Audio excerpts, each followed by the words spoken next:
Hey guys, what is going on? So I wanted to talk about a couple different topics in this video as I think they are, very tightly correlated topics. And that is, one is bulking. What is the rate of weight gain that you should go for? What body fat percentage should you end up at? And then the second one is your opinion on the natty limit topic. And so I want to talk about why I think people's perception of the natty limit is preventing them from bulking properly, which is just this cycle that feeds into itself and causes people to not get really good gains. Okay, so first thing I want to touch on is the natty limit, my opinions on that, the self-limiting beliefs that people have with this and why that bleeds into people not bulking properly. So, natural limit. Is it even a thing? Do I even believe in the natural limit? I would say no. I don't think there is a natural limit. And even if there was this maximum level that you could achieve that you just couldn't break past, it's not really relevant because nobody's actually reaching that level. So even if this fictitious thing that people are talking about even exists, there is no human who is maximizing the variables necessary to even achieve this natural limit.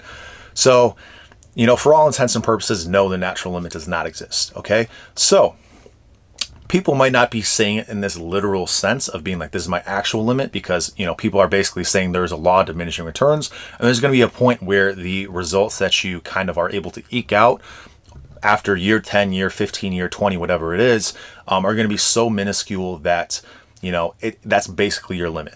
So it's basically, if you're familiar with math terms, it's like an asymptote, right? So you never actually reaches zero, but, for all intents and purposes, there is kind of this limit after a certain year. I don't really believe in that to, a very significant degree. And if it is, it's very much further out than a lot of people are going to expect. Okay. So with that, the idea that it is present in itself is kind of this self-limiting belief. Because if you believe that after, 3, 5, 7 years, whatever it is, that you're only going to be able to eke out 1, 2, 3 pounds of muscle per year, that is going to directly affect your effort put into things like bulking and things like trying to recover properly and trying to make sure that your training is maximized, right? If you don't think that you're capable of achieving more than 1 or 2 pounds of muscle growth after a certain time period, you're not going to put in the effort on, potentially the training side, although I do recognize that a lot of people love training and are probably going to put in that effort regardless of what results they're going to get. But more specifically, the area that I kind of want to talk about is the bulking aspect of it.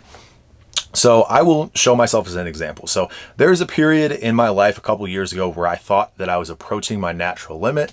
This was after watching a lot of these videos, these natty or not videos. What is achievable naturally? What is your natural limit? Are you going to be able to eke out more than a pound or two of muscle per year after a certain point? And as somebody who had accumulated a decent amount of muscle mass, a decent amount of strength, I thought that I was approaching that level. And so my effort, not necessarily in the gym, but my effort in terms of eating enough food, committing to bulks, spending several months bulking, being in a higher calorie surplus, those things weren't really present for me. It's not that I wasn't bulking and cutting. It's not that I wasn't able to grasp that was a concept that worked. It was more so that I wasn't putting in the effort in terms of the total magnitude of calorie surplus that I needed, the total duration of time that I needed to, embark on those bulks, and the overall effort that I needed to put in, in terms of the gym, in terms of recovery, in terms of every variable that's necessary to actually maximize your muscle gains.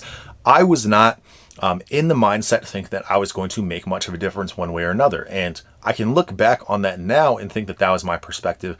But at the time, I really felt like I was doing everything that I could. I didn't really think that I had all these other variables that I could kind of maximize. I didn't think that my, non-commitment to bulking, I thought I was, bulking just like anybody else did. So I had all these limiting variables that I, at the time, didn't think were limiting variables.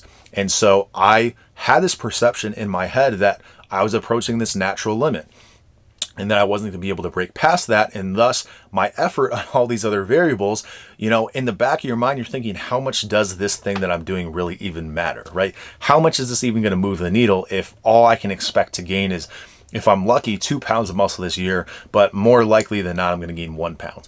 If that's your frame of mind, thinking that that natural limit exists and that you're closer to it than you actually are, how are you going to commit to like a 500 calorie surplus for 9 months? And, to put it in perspective, My last bulk, I gained about 45 pounds, which is about 5 pounds per month. So I actually, exceeded the 500 calorie surplus on average, and I did it for a 9-month period. Now, if you're only willing to commit to 100 or 200 calorie surplus because you don't want to get fat, you think that the percentage of muscle that you're going to gain for that bulk, if you're only going to gain 1 or 2 pounds of muscle maximum, why would you commit to gaining 45 pounds over a 9-month period and being fatter than you want to be to maybe get 2 pounds of muscle? Right? Whereas my perspective, I'm not going to speculate on how much muscle I gained. I have other videos discussing, my progress and everything like that. But basically, I gained way more than a pound or 2 of muscle over that time period. And it's because I had that paradigm shift of actually feeling like I was capable of more. Had I thought that the maximum scenario of me getting 2 pounds of muscle on, if I thought that was my best case scenario, why would I have even tried to put on the weight that I did? Why would I have even attempted to put on 45 pounds? And so for me, that was really kind of the scenario that really kind of cemented that idea. And, the year prior to that, I'd kind of thought, hey, maybe I have more in me. And now this bulk, I'm already starting and I'm and even more of a significant calorie surplus there. So I think a lot of people limit themselves in terms of thinking this natural limit is actually a thing. That's going to have this feedback into them not bulking properly, not committing to it correctly. And that's going to cause them to actually only gain the pound or 2 of muscle that other people were telling them was the maximum result that they'd achieve. So what is the takeaway of this? You actually need to believe that you are capable of putting on more muscle, and however much muscle that is for you to commit to a bulk where you have a higher calorie surplus over a longer period of time, that is what you're going to need to commit to get that maximum result that's far in excess of what people are telling you to do. And then that belief is going to carry over into your next bulk. And then that process is going to continue.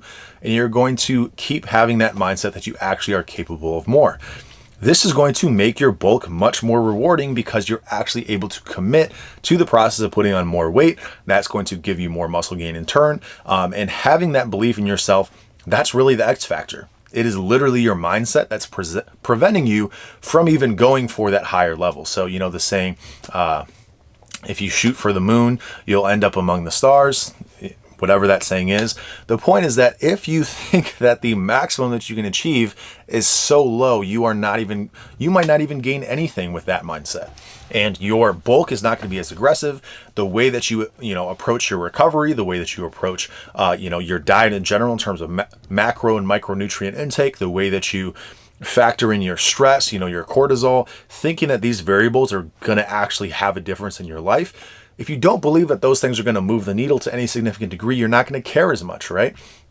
And so you're going to get out of it what you put in. And if you put in more and more every year, you get more educated on what you can do from a recovery standpoint, from a food perspective, getting your training actually dialed in, feeling like you actually have more to do in your training, that your training isn't absolutely perfect, right? Dialing in these variables is going to in turn just feed into that, feedback loop, and you're just going to keep making more and more gains. Okay. So that is kind of what I want to talk about in terms of how we approach the bulk. Now, I want to make another video talking about my philosophies on, the calorie surplus that I recommend, kind of the range that I go for, what body fat percentage and everything like that. That's probably a topic for another video, but just really wanted to talk about that mindset because people just don't have the correct mindset on that. And for me, it was really a paradigm shift, and it really just catapulted me into a whole nother realm of gains that I didn't think were even possible for myself. So hopefully that helped. Hopefully that can help shift people's perspective in terms of actually gaining muscle.